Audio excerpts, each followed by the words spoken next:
ఉన్న 4 tamarind ట్రీస్లో చింత చెట్టులో this is the largest we have. So సమ్మర్లో this was the spot for us. ఇక్కడే కూర్చునే వాళ్ళం.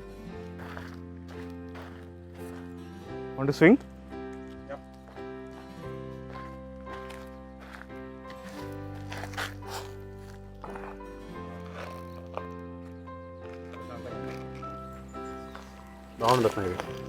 Good. And it's been so many years since I've seen any swing like this. So it is about అంటే it's not a design swing. మా old హౌస్లో ఉన్న old doors ఇవి. So we have repurpose them into a swing. And actually ఇప్పుడు unlike mango tree, tamarind tree is pretty strong. కొంచెం ఊదామా? Let us swing for a while.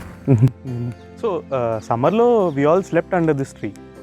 This was the most అంటే coolest spot.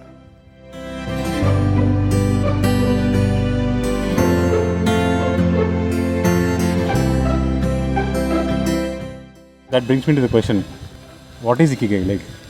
Okay, so in short, Ikigai is a sustainable permaculture community. So basically in 20 acres, each community member of Ikigai would own half an acre, build a small mud house or a sustainable house. We are growing food forest with more than 150 to 200 types of trees. So you're part of this food forest. There are existing larger trees and we are supplementing with replanting a lot of other trees. Basically each half acre would take care of all the needs of one family. Okay. That is sufficient. So various types of fruit bearing trees, flower bearing trees, shrubs, medicinal plants, etc. They all grow in harmony. Which would mimic a forest. Permaculture is the term, which is nothing but permanent agriculture, where a forest doesn't need any of our intervention to grow. It sustains on itself. So there are down the lane, you would ideally need least maintenance. Idea is that with very little human intervention, where human effort is going to cost higher in the future. In this, in the half acre, it is sufficient. If we do some work, it is sufficient. And the produce is also, we don't have to look for a market. There are hardly 2 mango trees, 2 sapota trees, one tamarind tree, let us say. So whatever is needed for that family or extended family, you can enjoy the produce yourself. And something like this can supply the produce for the entire community. The mango trees, for example. The mango trees are more than sufficient. Even the tamarind, we have 4 tamarind trees in the community. I've also seen a good number of small ponds across the place. So yes, idea is this, we want to create different ecosystems. So there is definitely a different ecosystem that exists when there is a lot of water. Yeah. So we want to mimic that ecosystem that exists in the natural pond. Okay. So each farm has a small pond where there is water continuously.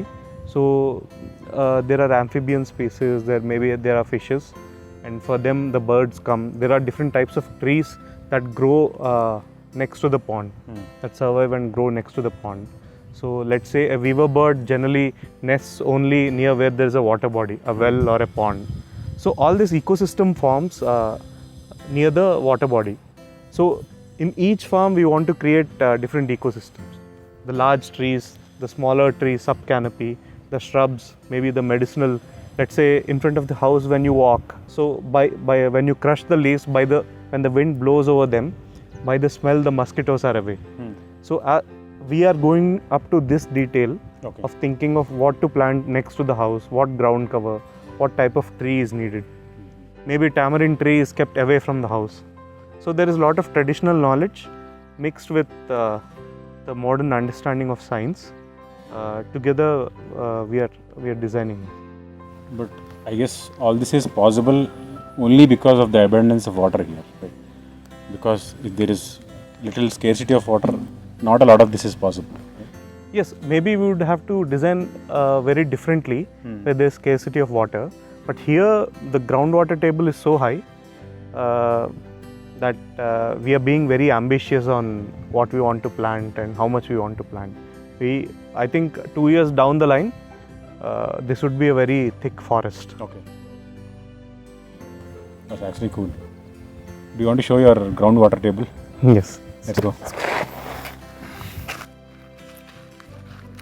So that is the well.